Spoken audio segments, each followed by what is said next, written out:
उसकी पत्नी को मैं क्या कहूं, मैं कैसे इस बेटे को ले जाऊं और कैसे अपने पत्नी को मनाऊं, क्योंकि उसको मालूम था कि ये अगर मैं बोलूंगा तो पत्नी मना कर दे, क्योंकि वो उससे अति मोहब्बत करती। पूरी रात उसके सामने एक संघर्ष था, उसके मन में, उसके मस्तिष्क में एक विचार घूमता रहा, मैं कैसे अपने बेटे को ले जाऊं, इसका सहारा क्या होगा, कौन इसका बुढ़ापे के अंदर होगा, क्योंकि इसने बड़ी मुश्किल से इस बेटे को प्राप्त किया। उसके जीवन में एक संघर्ष चल रहा था। पूरी रात वो सोया नहीं कि मैं अपनी पत्नी को कैसे कहूं, मैं अपनी पत्नी को धोखा कैसे दूं, मैं अपनी पत्नी से मोहब्बत करता हूं, लेकिन ये पत्नी जो है अपने बेटे से बहुत प्यार करती है, मुझसे कहीं ज्यादा इस बेटे से प्यार करती है, और परमेश्वर इस बेटे को मांग रहा। पूरी रात वो सोया नहीं, वो संघर्ष करता रहा। उसके सामने परीक्षा की घड़ियां आती चली गई, लेकिन जब सवेरे का समय आया तब उसने निर्णय लिया,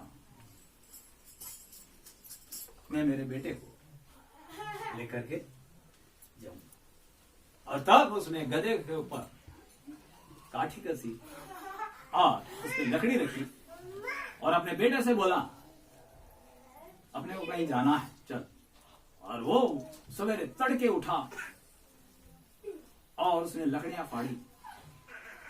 जब वो लकड़ी फाड़ता था, उसके दिल में एक बात आती होगी कि मैं ले तो जा रहा हूं, मैं पत्नी को आके जवाब क्या दूंगा।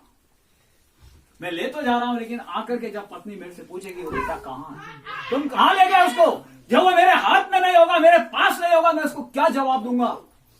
कई प्रकार के प्रश्न, कई प्रकार के विचार उसके जीवन में उतार और चढ़ाव ले रहे थे कि मैं जो बूढ़ा हो चुका हूं, जब मैं वापस आऊंगा तो क्या मेरी पत्नी को जब मैं ये कहूंगा कि मैंने परमेश्वर के लिए उस बेटे को चढ़ा दिया, होम बलि चढ़ा दिया है, तो क्या वो मुझे छोड़ देगी, क्या वो मुझे छोड़ देगी। कई प्रकार के विचार उसके जीवन में थे, लेकिन उसने अपने बेटे को सवेरे तड़के उठकर उन सारे तनाव विचारों से संघर्ष करते हुए उसने एक निर्णय लिया कि मैं अपने बेटे को लेकर चाहे कुछ भी। दूसरी परीक्षा की घड़ी,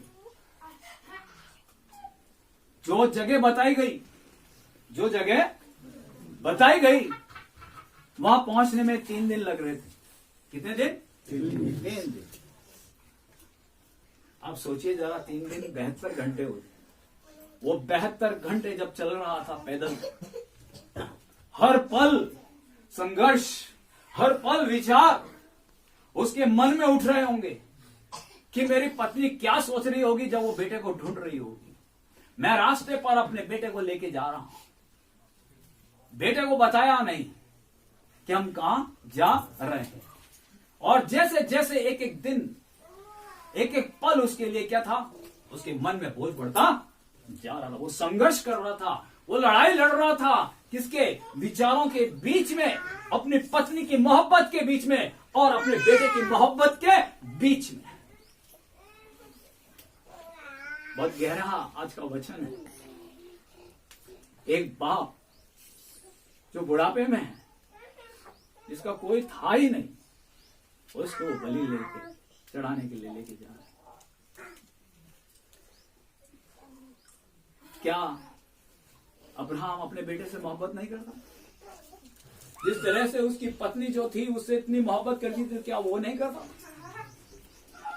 वो खुद भी उससे बहुत बहुत प्रेम करता था। इसलिए परमेश्वर ने क्या बोला, जिस इकलौते बेटे से तू बहुत ही मोहब्बत करता है, जिससे तू बहुत ही प्रेम करता है, उसको क्या कर मेरे लिए बलि चढ़ा।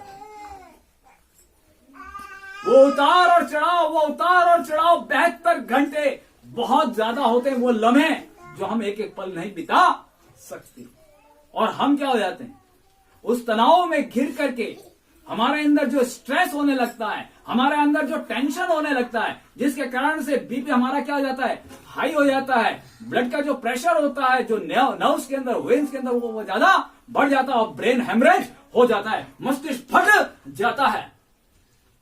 लेकिन अब्राहम उस संघर्ष के अंदर चलता रहा, चलता रहा, चलता रहा, चलता रहा, विचार उसके जीवन में आते रहे। और जब वो जगह आ गई, जब वो जगह आ गई, तीसरी परीक्षा क्या है? इज़ाक ने अपने पिता अब्राम से कहा, देखिए अभी तक वो बोला नहीं था, लेकिन जैसे ही 3 दिन पूरे हुए और वो मोरिया देश, वो जिस पहाड़ के पास में खड़े थे, वहां पर एक प्रश्न अपने पिता से पूछ रहा है, हे मेरे पिता। उसने कहा, हे मेरे पुत्र, क्या बात? उसने कहा, देख, आग और लकड़ी तो है, पर होम बलि के लिए भेंट कहां? सोचिए जरा, जब एक बेटा अपने पिता से पूछ रहा है कि हम ये सब लेके तो आए हैं, लकड़ी है, आग है, लेकिन होम बलि चढ़ाने के लिए वो बलि कहां है? एक पिता से एक जवान बेटा आखिरी क्षण में पूछ रहा, आखिरी लम्हे में पूछ रहा है। वो वैसे ही बहुत अब्राम क्या है, तनाव में चल रहा है, और सबसे बड़ा प्रश्न उसके सामने रखा गया।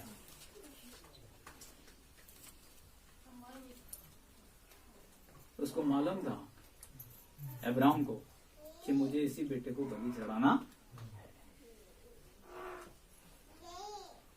उसके दिल में वो प्रश्न कि मैं मेरे बेटे से मोहब्बत करता हूं, जिसकी अभी बिल्कुल जवानी, बिल्कुल लड़कपन है, इसके आगे जिंदगी पड़ी, और ये छोटी सी उम्र में क्या हो रहा है, अपना सब कुछ खो देगा।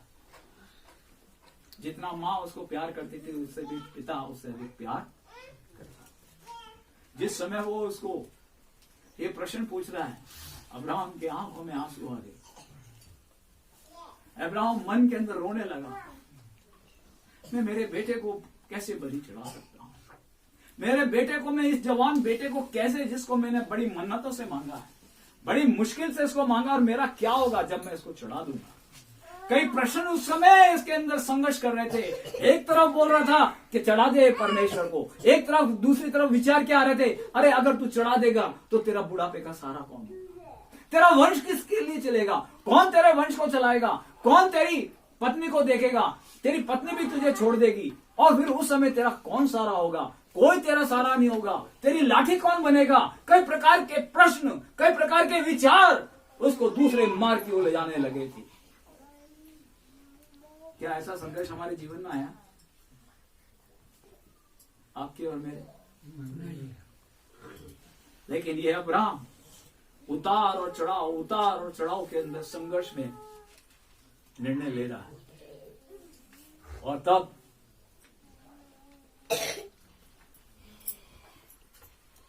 वो जगह आ गई।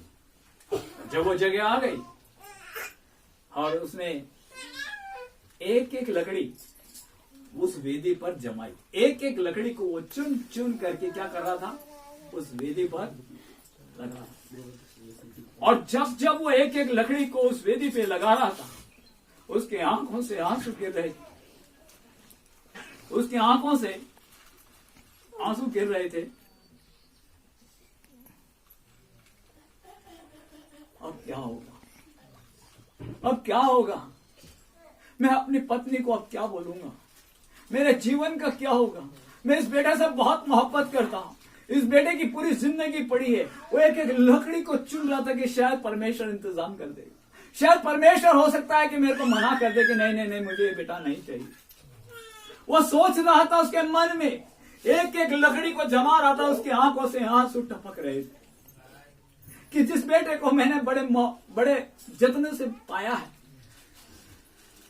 जिसके पाने के लिए मैंने पूरी जिंदगी बिगाड़ कर दी, पूरा बुढ़ापा निकाल दिया, आज उसी बेटे को मेरे को क्या करना है? बलि चढ़ाना। उसके दिल में अगर हम उसकी जगह होते तो शायद ये कहते कि परमेश्वर हम इस बेटे को नहीं चढ़ाए, मेरी जिंदगी का क्या होगा, मेरी पत्नी का क्या होगा? तो अगर तेरे को लड़का ही लेना था तो तूने हमको लड़का क्यों दिया? तूने ये जिंदगी हमको क्यों दी कि अंतिम समय में तूने हमारे को दे करके सब कुछ छीन रहा है? मैं चढ़ाना नहीं चाहता, यस, शायद अगर उस अब्राहम की जगह अगर मैं या आप होते तो हम बदल जाते, हम हमारे बेटे को लेकर के वापस लौट जाते। लेकिन अब्राहम ने अपनी पत्नी की तरफ नहीं देखा, उस मोहब्बत की तरफ नहीं देखा जो पत्नी उसकी जिंदगी थी, उसकी तरफ नहीं देखा, उसके प्यार उसकी मोहब्बत की तरफ नहीं देखा, उसने उस जवान बेटे की तरफ नहीं देखा कि मेरे बेटे का क्या होगा, मेरे बेटे का क्या होगा। उसने अपनी जिंदगी को ये नहीं देखा मेरे बुढ़ापे में जब मेरी आंखें धुंधली हो जाएंगी, जब मुझे आंखों से दिखाई नहीं देगा, जब मेरे घुटने जवाब दे देंगे, जब मैं टांगों से चल नहीं पाऊंगा तो मुझे सहारा कौन देगा। यही बेटा एक जीवन था उसका, उसकी जिंदगी का सहारा था। लेकिन वो एक एक चुन करके जब उस लड़के को बांधा और बांध करके उसको वेदी पे लिटा दिया, तब उस बेटे को मालूम पड़ा कि आज मैं बलि होने जा रहा हूं। मेरा पिता कैसा है कि उसने मुझे पाल पोस के बड़ा किया और आज मुझे क्या कर रहा है, बलि चढ़ा। और रोने लगा। और ऐसे समय में आखिरी क्षण है, बेटे का और पिता का आखिरी समय है। संसार के सामने उसकी परीक्षा, और वो परीक्षा क्या है? क्या मैं पत्नी को देखूं, कि अपने बेटे को देखूं, या उस परमेश्वर को देखूं? उस परमेश्वर को देखूं कि अपनी पत्नी को देखूं कि अपने बेटे को देखूं? मैं किसको कुर्बान कर दूं?